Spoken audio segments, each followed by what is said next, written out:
In this episode, we are going to be reviewing The Blue Angel from 1930. This was directed by Josef Von Sternberg, and it starred Emil, Jannings, and Marlene Dietrich.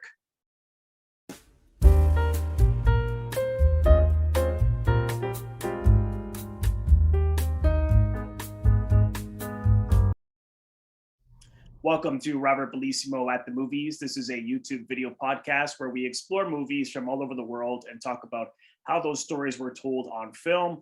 I want to welcome back actor Joanne Stephen. She has appeared in a number of short films, feature films, and television shows, and I'm so glad to have her back. So, Joanne, welcome. Thanks again for doing this. Oh, you're welcome, Robert. Pleasure.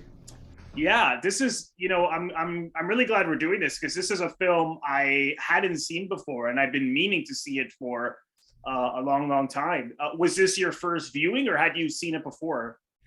This was my first viewing, and like you, I've been wanting to see this film for a long time. I mean, it's such an iconic film for all kinds of reasons. I mean, Marlene Dietrich, first of all, and then I guess because I think it was the first, wasn't it? I read somewhere that it was the first sound film made in Germany. Yeah, So one of them. Yeah, it's kind of interesting. And yeah, it launched Dietrich's career, and I think there's so many films subsequently that reference oh this yeah, yeah, film, so it's got this solid place in popular culture, yeah. and I so when you invited me to watch it, I thought, oh yeah, like finally I get to see it. So So yeah, I'm happy about it. what did you think?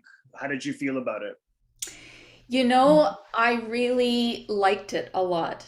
Um, I mean, you and I have reviewed a couple of other films now at this point together, and the challenge with an older film. I mean, this film is almost wait, it's almost 100 years old, Yeah, yeah, 90, um, 92 years old. which is incredible. And so you always wonder how relevant a film is going to be. Not that relevance is everything, because I mean, part of the fascination with films of this vintage is just their place in film history. Yeah, And I'm very interested in history periods, so you can kind of look at it as an artifact. So I wasn't expecting to enjoy it, right. but I really did enjoy it. Um, I was really impressed with the acting. And again, Yeah, that's not always the case in older films, because of the different styles of acting right. that don't always resonate with us here in this century.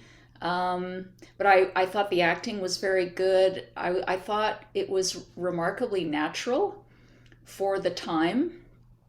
I loved the shooting of it, the framing of the scenes, all the depth in all the settings, like all the stuff that was in every scene, like all the art direction must have gone crazy Yeah, the because production design, yeah, it the was production really design. great. I mean, it like I don't know if they shot this in a studio or in real locations, but it just really spoke to that cabaret nightclub scene. It just even down Oh, to like the apartment that she lived in on top of the club, like the posters that she had all over the wall. Like yes, it just had this real artsy, 19 late 1920s Berlin feel to it. Like it just was totally. great. Yeah, the detail in it was really fascinating, and Yeah. yeah, and the story is quite timeless, really. Um, you know, the whole, falling in love with somebody who's just not good for you. Right. I mean, that's a universal story for sure. People with high status, becoming low status through all kinds of events, um, people being humiliated.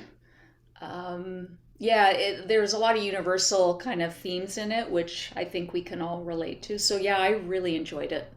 I did too. I just thought it was so alive, and it was Yes. so I was also surprised how funny it was often. Like I was Yes. fine, like it's a tragic ending, but it's it's got a lot of organic humor.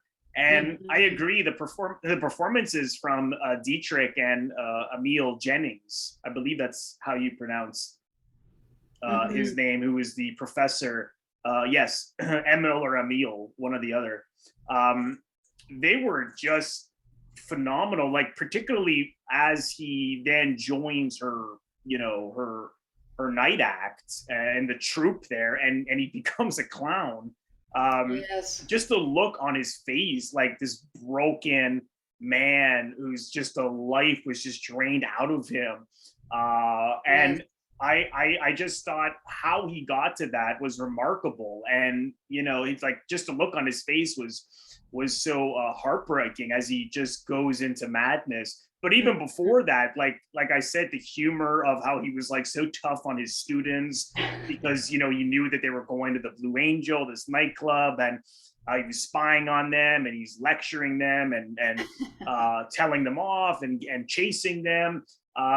There was just so many things without any dialogue where his face just said it all. Particularly when he looked genuinely baffled by the fact that when he went home, and he somehow got her skirt, and then he just took it out of his pocket and he looked at it like, how did I get this? You know, it was sort of some kind of like Freudian slip, you know, or it's like he meant to go for his hat, but he couldn't help but be like really attracted to Lola, played by Marlene Yes. Dietrich. Mhm. And I love the fact that he was kind of, you know, I took his reaction as being like baffled and like it's like he was going into another dimension that was doing things to him that shocked Yes. him because he was so sort of sexually repressed and obviously telling his students that they couldn't go to this nightclub because it's Mhm. too raunchy or whatever. But I think he couldn't help but be like attracted to it and you know sexually attracted to Lola. But there was Mhm. so many great moments from it, or even when he got that little postcard she was selling, Yes. and like it was like the skirt was like taped on to the postcard so you can blow on it to lift her skirt, and there he is blowing on it, right? I just thought it was hilarious, and Dietrich as well. I mean, just it's so real. Like when he proposes to her and she starts to laugh, like it was not fake at all. Like she literally was laughing hysterically, Yeah. and it was almost as if she thought he was joking, or like, or she couldn't believe he was doing it. Even like she just like waved her hands and tried to like, in other words, try to stop herself or try to get him to like, you know, stop making her laugh. I suppose whatever, you know, the behavior just spoke volumes. I thought. I don't know how you felt about those moments. No, I agree with all of that. There was lots of humor, lots of like really sort of moments filled with sadness, like Yeah. just the tragedy of, you know, of him realizing that, you know, he'd been led into this life of being subservient to this traveling cabaret company and being humiliated constantly, you know, by the owner of the company and by the magician who was the MC. Yeah. You know, just and even at times humiliated by Lola Yeah. herself. Yeah, you just really felt for it. But then there would be just really funny moments, like little bits of business between the magician and his wife. You know, they'd kind of bicker with each other, and Yeah. Yeah. you know that I thought that the other character actors in the film were really good. And there was that mysterious clown figure Oh yeah. kind of Yeah. was always hovering in the background, and I thought, what is this? What is this character's role here? And it was almost like a foreshadowing Yeah. of that the professor was going to become a sad clown himself. You know? Well, I like that a lot too because he was almost creepy, that guy, because he kept just staring at the professor, almost like, "What are you doing backstage?" or like, "How dare you?" And Yes. every time he came on, he would just look at him like, "What are you doing here?" And I love that as well. I thought that was, you know, again, like so, I mean, these actors were all obviously from silent period, so they Mhm. understood that so much comes from one's behavior, and Yes. whereas a lot of actors, as we know, would some ham it up back then from the silent period, as well as once the talkies came around. But in this film there wasn't any, like, I didn't spot anything that looked artificial or fake. I just thought, No. wow, like, it's, as you said, it feels like someone doing it now, like a really good actor doing it, or in the last 6 years, Mhm, particularly when mhm. acting became more and more real on film. Um, Yes, yes. or more than that, 70 years or so. But it's, Mm. I was just stunned by the depths that they were all Mhm. able to go to. What do you see this film as being essentially about? I mean, what did you take from it? Oh boy. I mean, so I mean, I did some, research on the film itself because I thought I really need to understand a little bit more about where it's coming from. And my understanding is based on a book by a German author, um, Heinrich Mann, I believe, is the name. And Yeah, yeah, that's right. but I think the director took just a piece of that novel and turned it into the script for this film. But my understanding is that the author of the original story wanted to highlight the hypocrisy of German culture at the time. Yeah, So I think that is certainly a theme in this film of, again, the professor, kind of pretending or superficially being this very straight laced, upright, kind of organized, very formal person.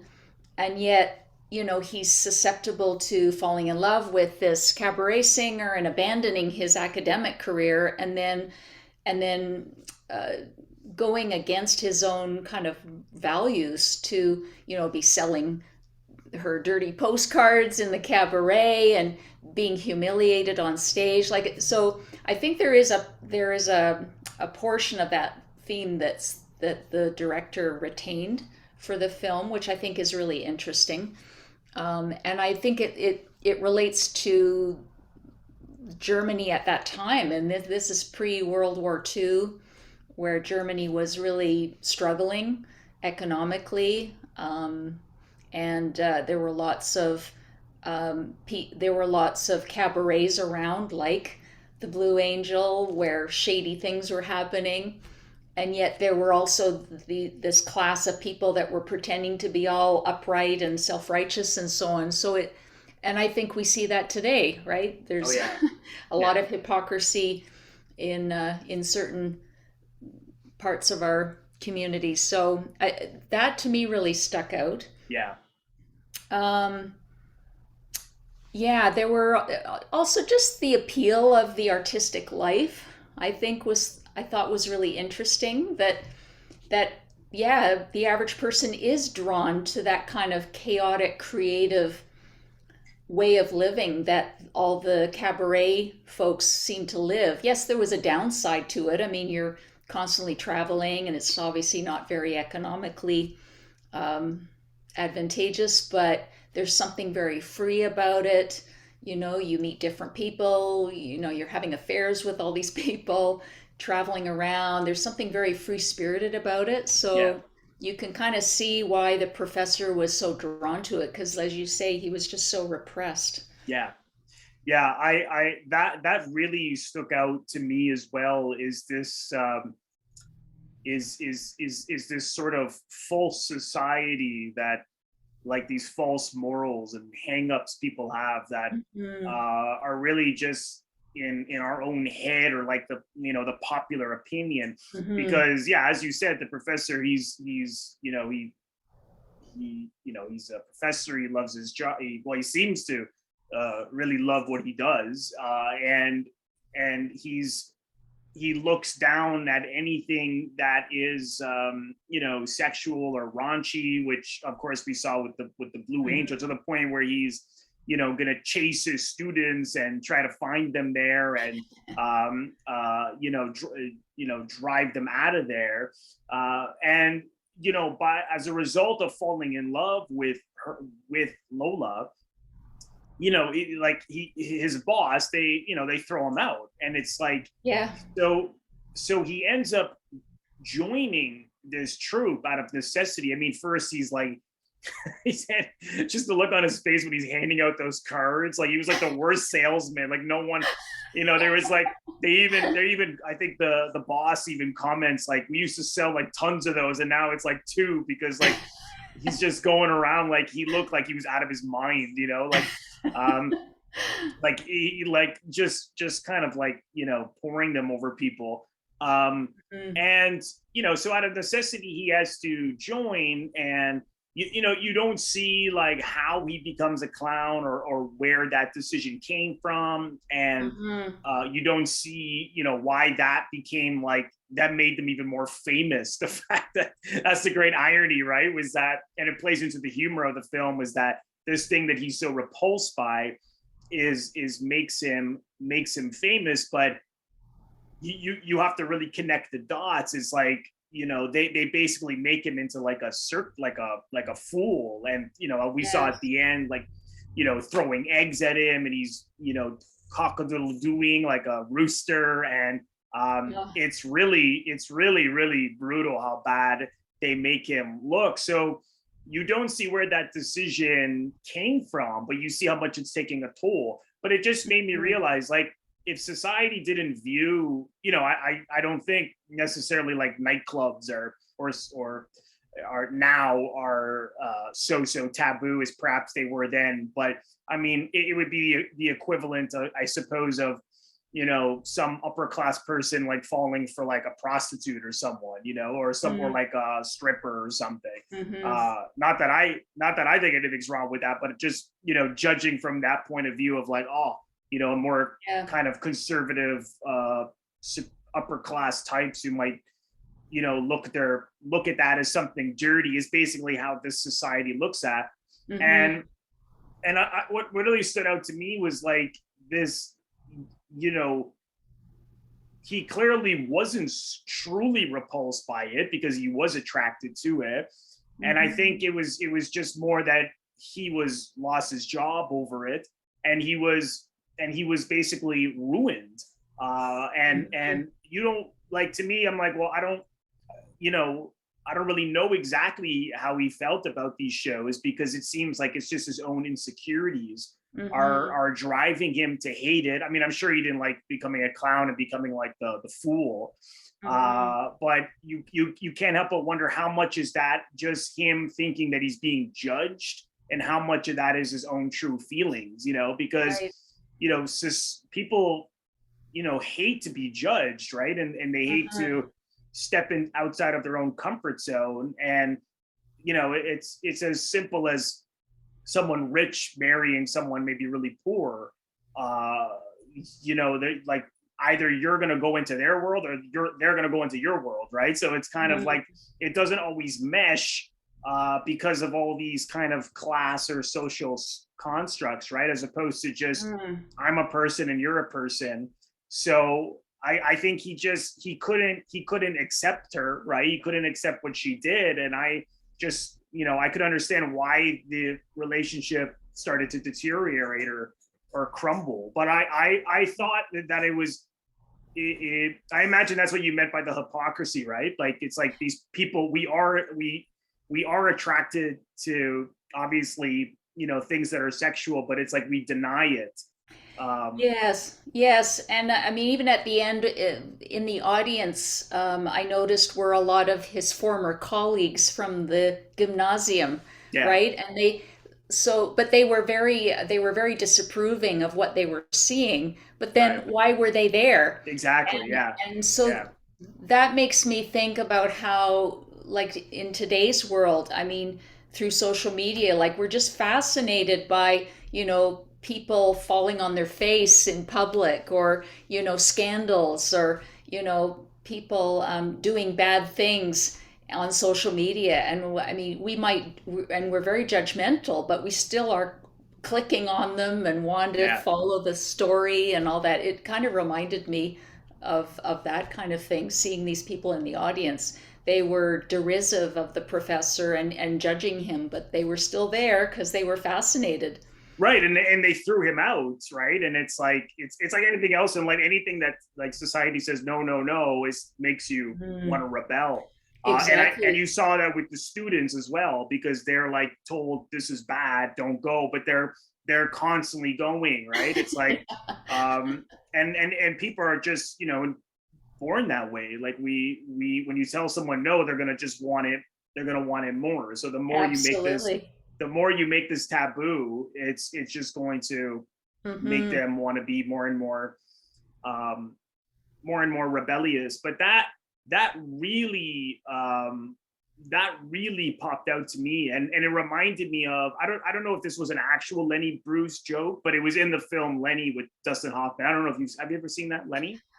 I think I did, but it would have been a long time ago. I don't remember a lot about it.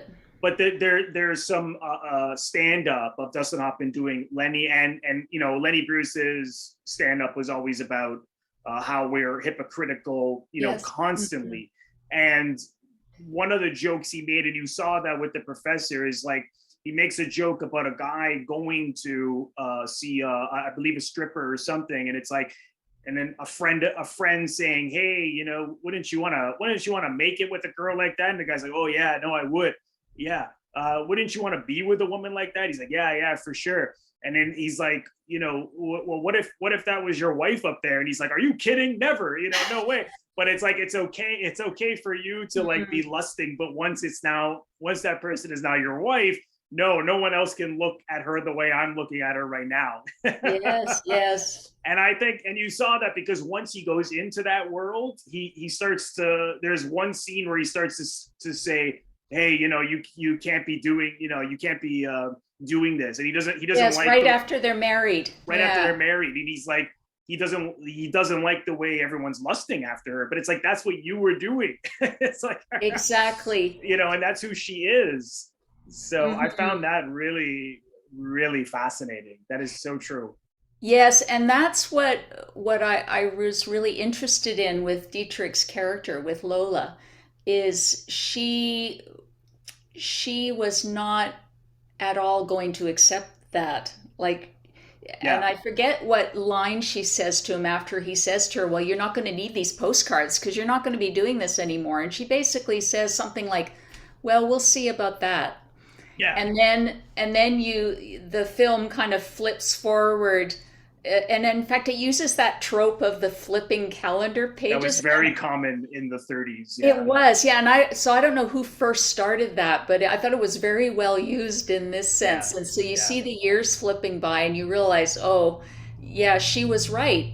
She wasn't about to be told what to do. Right. And so then you see where the real power in the relationship is that she's clearly in charge, and that she's been in charge all along.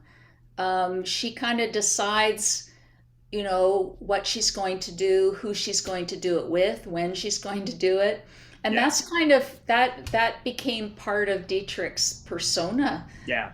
uh, I know she had a lot of other roles that were similar to that. I mean, right around the same time she made Morocco, which I also saw recently, and it's a very similar but not identical character to Lola in this film, because I'm not sure, I don't know what the official reason was, but I'm guessing that the production team probably thought Americans are not going to tolerate a woman quite as sexually liberated as Right. Lola. Right. We have And to make and her in a little bit charge more, and yeah. in charge of the like of all the decisions at home.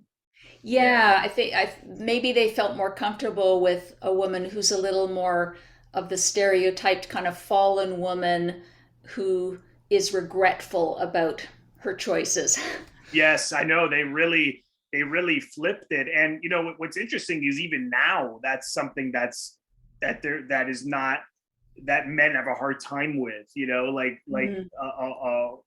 men are still very much used to being like, if you're married that, you're in charge. And I'm not, obviously it's more common for people to be making either joint decisions, or maybe the woman is more, Mhm. maybe the Hmm. woman works, and but there still is a lot of stigmas about that. It's interesting 90 years ago to see this film where they get married, and she very much is in control. But I didn't find that she was sort of bossy or nasty or in any way. I thought it was sort of out of necessity. It's like, okay, well, you lost your job, and this Hmm. is what I do. This is my career. Hmm. So Yeah, either, they need to make a living somehow. yeah, they need to make a living somehow. And what I liked about when the calendar flipped is that first, because now he's a clown, he's a part of this troupe, and then like because they've been touring, it's like they're gonna go back to the Blue Angel, which is right beside Hmm. where he taught, and he's totally against it, because obviously that's where Hmm. he's bound to run into people he knew, and he's like, I'm not gonna go. And at first, Dietrich says to him, don't worry, you don't have to. Like she seemed more like compassionate and caring, Yes, yes. um and even she seems to be the one sort of taking care of him. Hmm. All the as actually their boss basically actually says that, like, she's been taking care of you, in that Yes. scene. And then immediately after, right before he's about to go on, that's when you started to see more like she patronizes him. She's like, hey, aren't you gonna go do your little show? And Right. then that other guy, he was like a musician, and he was leaving some other, and then he stays because he's attracted to Lola, and he's flirting with her, and Yes. she literally like flaunted it right in his face. Like, even when he's about to go, and he kept stepping off the stage, and she like looked like she wanted him to see them kissing, and Yes. they go into the bedroom together, right? So it was almost as if she wanted to drive him insane. And what I like is that the film doesn't tell you why she's doing that, or where the Mhm. deteriorate. Like there's only suggestions. So I was curious Mhm. what you thought in terms of why that relationship started to spiral downwards. That's a good question. I don't know if I myself have a theory about that, but I know in some of the reading I did, they even talked about how there was this kind of masochistic quality to their relationship. And once I read that and I thought about the film, I thought, yeah, I can kind of see where people would think that. Like there were times where Lola would order the professor to do something, and he would just do it, and he'd actually be quite happy doing it. Like I'm Right, thinking initially when she's putting her makeup on and she has him hold her mascara, right, you right. know, and then I mean, you may not know this, not being a mascara wearer, but I mean, at one time to put on like cake mascara, you would have to wet the brush and rub the brush on the cake of mascara and then you'd apply it. Well, some women would actually just spit in the mascara cake to moisten it. Right. So when she spits in it, there's something like, it's almost like she's spitting on him. Oh but God. but he's just sitting there passively holding this cake of mascara while she takes her sweet time, and then she's saying, do you like my eyes? And she's just completely toying with him. Yeah. And Yeah, I he's can see just that now in hindsight. Yeah, that's interesting. and he's just kind of grinning a little bit and kind of softening and lapping it up, and then there's the later scene, I think it's after they're married, and where he's already started his kind of descent into this degrading state, where she basically orders him in a softish way, but still she's ordering him like, get my stockings. And then she sits down and he kneels Oh and yeah, yeah. actually puts her stockings on for her. And I thought, okay, now I get where this, whatever writer I was reading, I get where they're coming from. There's sort of this S&M element where she's like a bit of a dominatrix Yeah. towards him, and he's actually, there's a part of them that's kind of enjoying it. So I wonder if the issue is that at the beginning of the relationship there was a lot of pleasure for him in this relationship, but over time it became more abusive and less pleasurable. Yeah. Plus, Yeah, I plus can see other that. people started to join in humiliating him, Yeah. like the magician and other people in the cabaret group. So I don't know. There was I can kind of see that now in hindsight. Yeah, that's interesting. I was wondering, when he was doing that with the stockings, I actually thought, because that's when he started to get sort of angry at her, and then as soon as she Right. asks him to do that, you're right, like he's softened. So I thought maybe as a way to control him, she would be constantly like teasing and seducing and stuff because Yes, that's it true. worked, right? So Yes. I can see that, but I thought she was growing uh, mean towards him because of the fact that he basically constantly hates what she does. Yes, that And I too. and I Yeah. just thought that really started to piss her off after all these years. And Hmm. I could understand that. Like if when your partner doesn't like what you did does and looks down on it and Yeah. criticizes it, there's going to be a lot of resentment there. So I could start to see why she was trying to drive him to madness. I mean, I think she knew he was a jealous type, right? And then Hmm.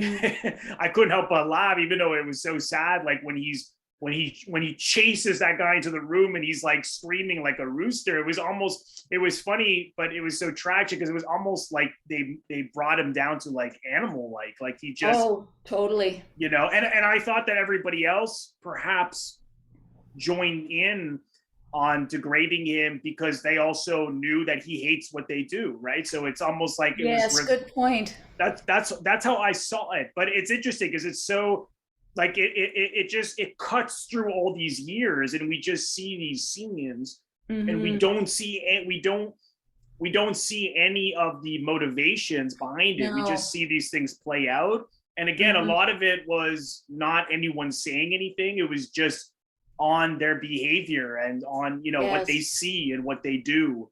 Hmm. I was quite fascinated by that. I kind of go back and forth sometimes. I mean, I think there are certain montages that I know out of necessity. If it's a real epic story, I mean, you have to Yes. sometimes do a montage of a sequence of events. There are Hmm. some I love. My problem with it sometimes is that it cuts through the emotion. It just like distills it down to like so Yes. people just get to the point. Um, and this film does that as well because the audience, we don't really see or feel the way in which it deteriorates, and we Hmm. also don't really see much of him struggling to stop his impulses early in the film when he is liking, like, the more he's drawn to the place. Yes. um yeah, there wasn't there it was quite simplistic how he suddenly wanted to marry her, right? And he's just Yes. but those are the only kind of flaws I saw. But then on the flip side is that it really involved the audience in terms of not telling you, you know, Hmm. why the marriage is deteriorating or when, but just giving Hmm. you a lot of suggestions and then you kind of fill in the blanks. So, which are the kind of Hmm. films I always really, really like as well. Hmm. Hmm. Yeah, you're right. There were some rather rapid, story shifts Yeah, that yeah, made me kind of scratch my head. And regarding his what seemed to be like a really quick decision to marry her, to ask her to marry him, I wondered if, to me, that almost seemed, because he was kind of a simple-minded man in terms of relationships. You got the impression he'd never been married, and he really didn't know how to relate to women. His students at the school were all all boys. boys, yeah, All of his colleagues were male. He was a bachelor, um, and his landlady, who kind of took care of his place, she kind of viewed him as like a bit of a pig. Like, right.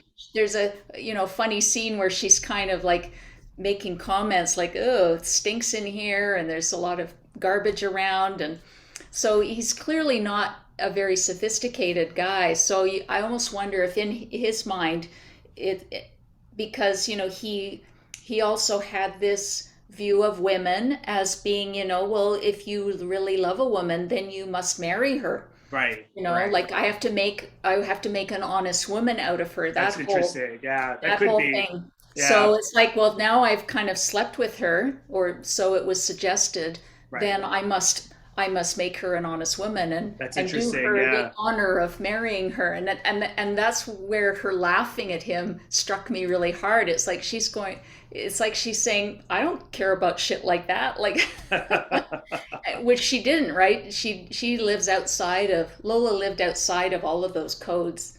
Yeah.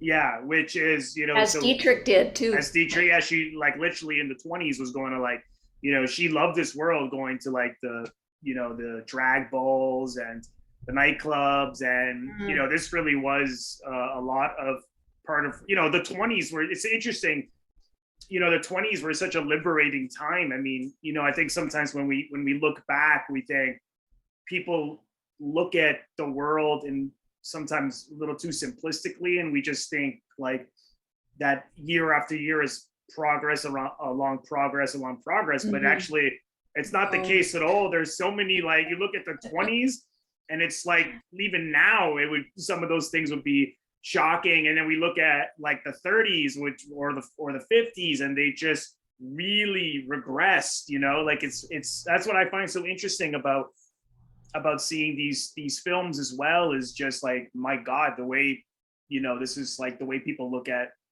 things now, and this is in the 20s. Like, it's fascinating to me. yes. I mean, I'm no historian for sure, but you get the sense that the pendulum of social mores basically swings back and forth over the Yeah, years. So, yeah, the 20s were in response to just having gone through World War One, and a lot of deprivation and pain. And so then the 20s came, and it was around the time that in certain countries women were getting the vote. right. So there was an emancipatory feeling for white women anyway. And so, yeah, so the pendulum swings towards being more liberal. And then you get the 50s where, things swing back to being very conservative. Like that's just seems to be how history goes. Yeah, so it's a But no, shift to the right and shift to the left, right? Like, it's yeah. yeah, no, I always find that really, really, really interesting. And I like Hmm. I like how she begins to fall for him, mainly because he was like stood up for her, like you see in that early scene, because her boss, like, Yes. he's quite abusive, that guy, pushing them around, Yes. telling them what to do.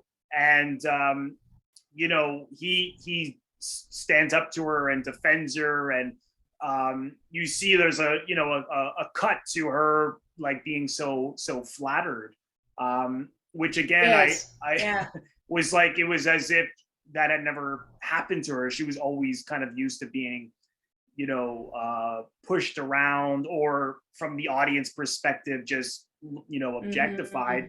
And now here's someone like Hmm. standing up for her for the first time, which I found really, really interesting. And one Hmm. thing that I really loved, that made me laugh, was that you saw in his apartment he had a bird, and his bird died. Yes. And then, and when he wakes up in her place, right away you hear a chirping bird, right?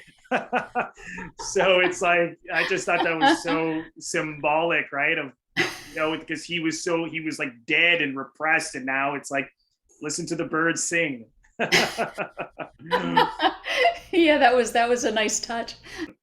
And the end just really, because when he was leaving, I was like, was he going to kill himself? Like, what's he going to do? Mm. And when he goes back to, his old class, and there's a similar shot before when he loses his job. It's the same shot. It starts on him, and the camera kind of pans back, and you see the whole classroom.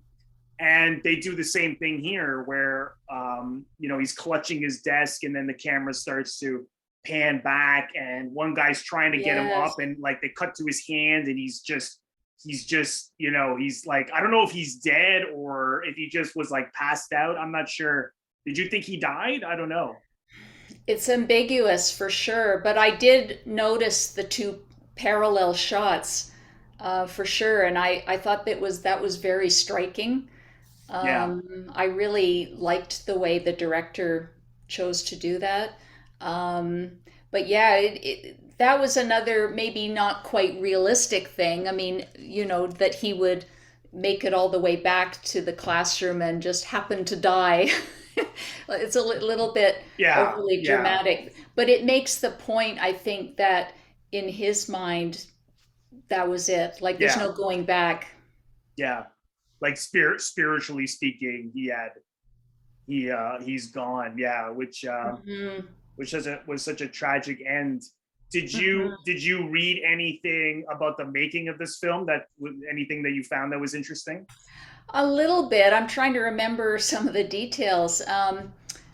I actually read a really interesting article. It was on a website called Deep Focus Review, and that I've got a lot of helpful information. But they talked about it's von Sternberg, right? Yeah, Is yeah, the director. So they talked quite a bit about him and the actual making of the film, and that he's kind of a German American filmmaker, yeah, and yeah. he was recruited to make this film, and I think a couple of other German directors turned it down because they were already in Hollywood making a very good living. People like Ernst Lubitsch, Lubish, yeah, I'm probably slaughtering his name, but who was churning out a lot of those great comedies and so on. But Sternberg decided to go back and make this film, and then they ended up making an English version as well, yeah. alongside the German version. And I think when you and I were talking about this conversation we were going to have, and I said the only version I had been able to see so far was the English one, and then thankfully I found the German one, which is so far superior. Um, Oh because yeah, yeah. the English one was really weird. It was only Jannings and Dietrich that were speaking English. The other actors were speaking German. Oh, So you missed whole subtle parts of the story.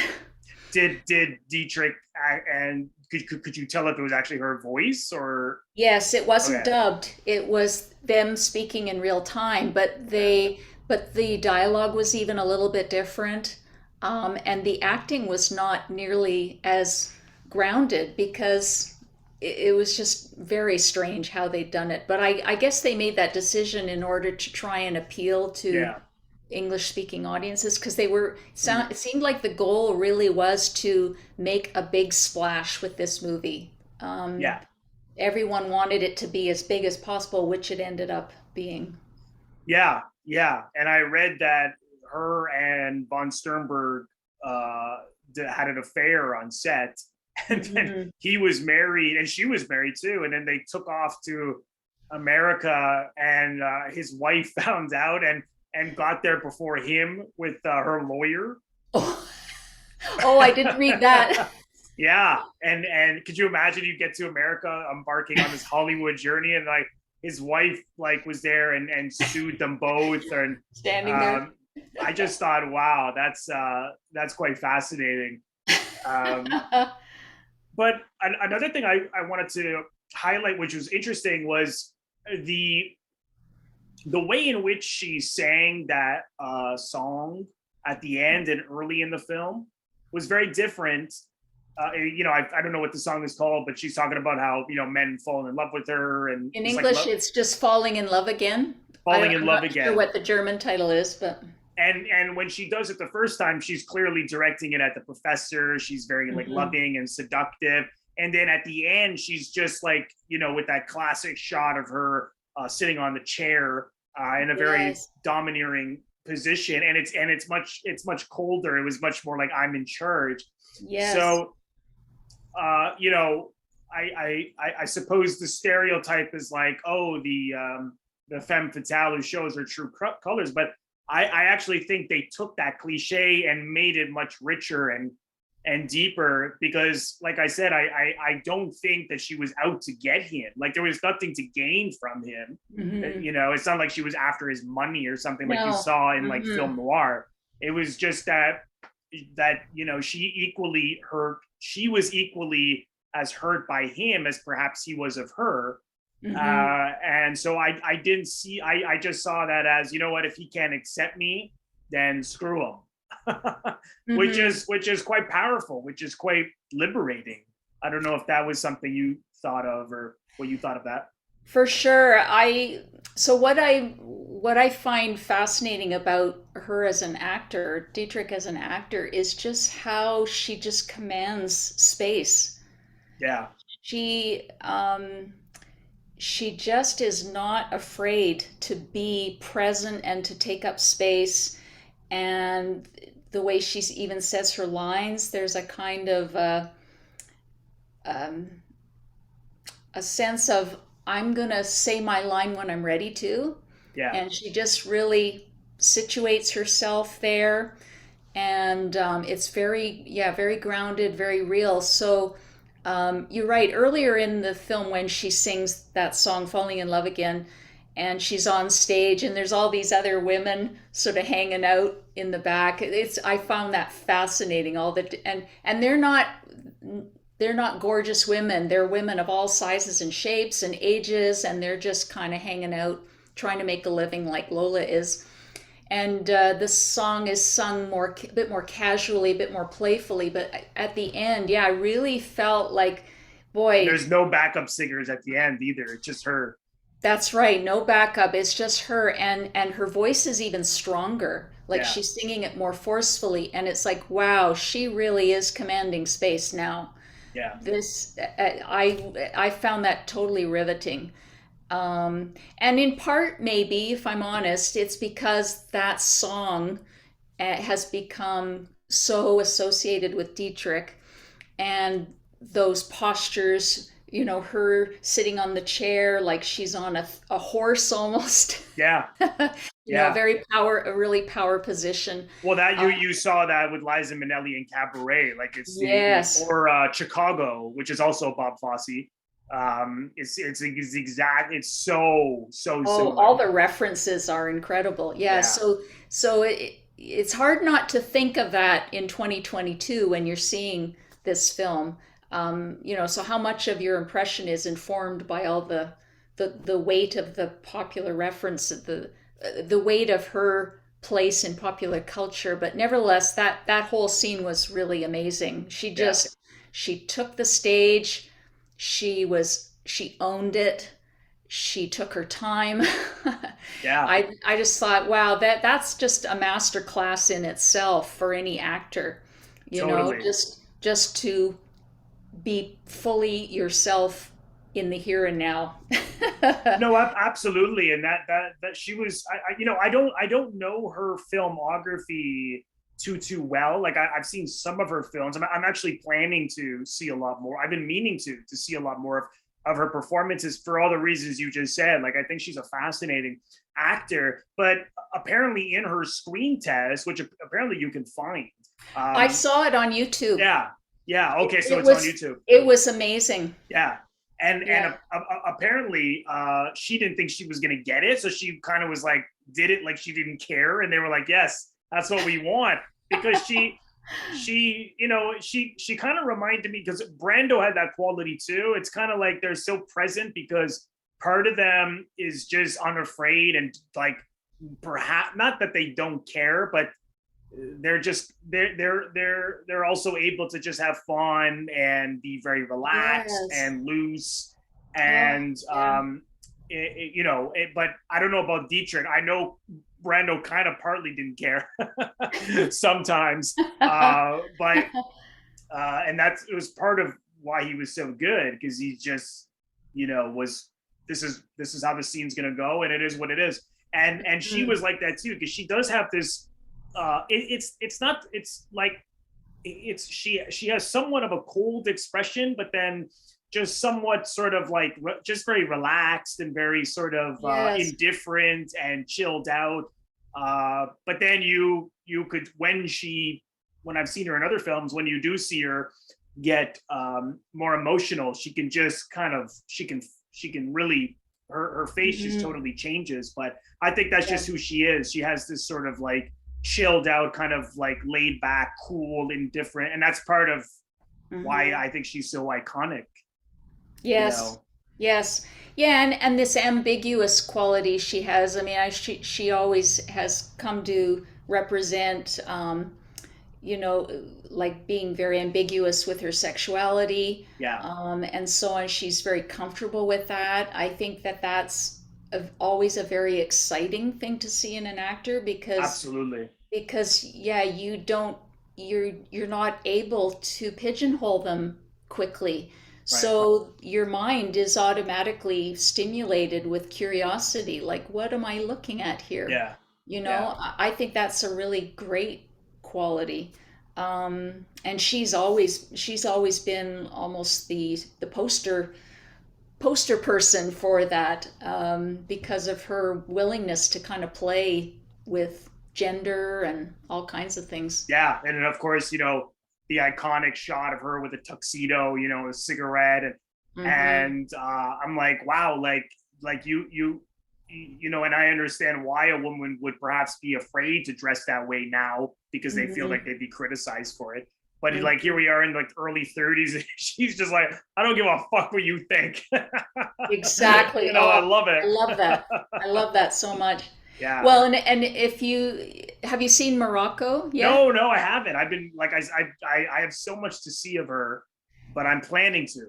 That's the only other film that I have seen so far. But yeah, I mean that has the famous scene where she is wearing the The tux tux, yeah. and she kisses A another woman, yeah. woman I've in seen the that nightclub. scene. Yeah. And I'm almost positive. I have nothing to back this up, but it has the feel of something completely unscripted. Probably. The way the woman responds, you know, it's like, oh, you know, like I just it was very naturalistic, Yeah. and again, Dietrich just is as cool as a cucumber. Yeah. She's Yeah. in command the whole time. No, it's very inspirational for both men and women to just see someone like that, just be who she Yes. is and not apologize for it, not care, and Yes, yeah, totally. she's really, really terrific. I don't know if you've ever seen the loose remake of this. It's called Lola. Have you ever seen it? No, no.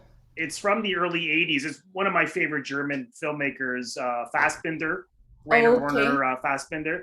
Yeah. And it's a loose remake, but it also has elements of the World War II in it. Okay. So it's sort of like this same story, but like if it were after the war. So Okay. it's actually quite good. It's Mm. really again, it's not a direct remake, but it's a loose remake as well, and it's really Mm. really really good from the early 80s. Yeah, if you ever Okay. get I a could chance check to that see it. out. Yeah, Well, I think that the character of Lola, I think, is almost an archetype. yeah, You know, the sexually liberated, free-spirited woman who's attracts men like moths to a flame, just as Lola sings. You know, it's kind of an archetype in theater and film. oh Um, definitely. yeah. So I don't know where that. Well, I guess you'd probably have to go back to Greek myth or something to Yeah, find the origin. I mean, it's been around forever. oh yeah, Hmm. yeah. No, but no one can do it like her, that's for sure. No, I don't think so. Was there anything else that you wanted to mention about this film? I don't think so. I really did enjoy the music in this film.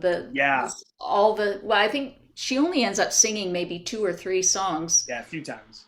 Yeah, but I just really enjoyed those performances. They again going back to our conversation earlier about how realistic the setting was of the cabaret, and there were some scenes where I thought I can almost smell the environment, like Yeah, you know the smokiness and you know people being too crowded together and maybe some food, you know, some bratwurst or something, and you know the sweat of the performers, like it was so realistic, yeah, and yeah, the music just added to that, and just this almost, especially in the earlier scenes where the songs were almost performed in a very casual kind of sloppy manner because these Lola and the other women just kind of didn't really care too much, you know. I really liked the music. It yeah, really it made, and of course that song is so. Yeah, I've had it in my head, I know it's such a catchy tune. Oh yeah, I get earworms really badly, so that Oh, song me is in my too. head as an earworm. Well, I'm glad that we both enjoyed it so much. And Hmm. like I said, I loved it. And if anyone hasn't seen it or wants to see it again, you can see it on Canopy. The German one is on Canopy Hmm. with English subtitles. So Joanne, thanks again so much for coming on. I really appreciate taking the time to watch the film and chatting with me again today. So thanks so much. Oh, you're welcome. It was a pleasure. I really enjoyed this film, and I'm looking forward to seeing more of her films. Great. Yeah, no, me too. And where's the best place for people to follow you, what you're doing as an actor? So yeah, any acting stuff I usually post on Facebook and on Instagram. I'm Stephen Joanne 60. Great. Okay, awesome. Well, I'll leave the link in the description box where people can follow Joanne online on social media. And we will see you in the next video. And thanks again, Joanne. Please come again sometime. Will do. Thank you so much, everyone, for watching and or listening. If you are currently listening to this on the audio version of my YouTube channel, if you've run out of episodes to listen to on the audio version, head over to the YouTube channel where every single episode that I've ever recorded can be found. YouTube.com/Robert Bellissimo at the movies. I want to thank all of my members on Patreon. If you're interested in becoming a member of my Patreon, head over to patreon.com/Robert Bellissimo at the movies for full details. Patreon is bonus content that I create month in and month out. And it is based on polls that I put out at the beginning of every single month, which means that you will be very much a part of the decision making as to what I do on Patreon month in and month out, because of course you will have access to those polls in order to vote. Patreon is a great way for content creators such as myself to earn an additional income, and it will give me more flexibility to do even more videos and episodes on my YouTube channel, since of course everything on YouTube or audio version is accessible and absolutely free for people to listen to. So if you like my work and you're interested in supporting me on Patreon, head over to the link patreon.com/Robert Bellissimo at the movies for full details. And lastly, if this is your first time here, please consider subscribing to my channel by pressing the Robert Bellissimo at the movies logo. You will see it floating above my head in the top left corner to your top left in just a second. Just click on that and then click the bell in order to get a notification every time I release one of my new videos or when I go live. Thank you so much, everyone. I will see you in the next episode.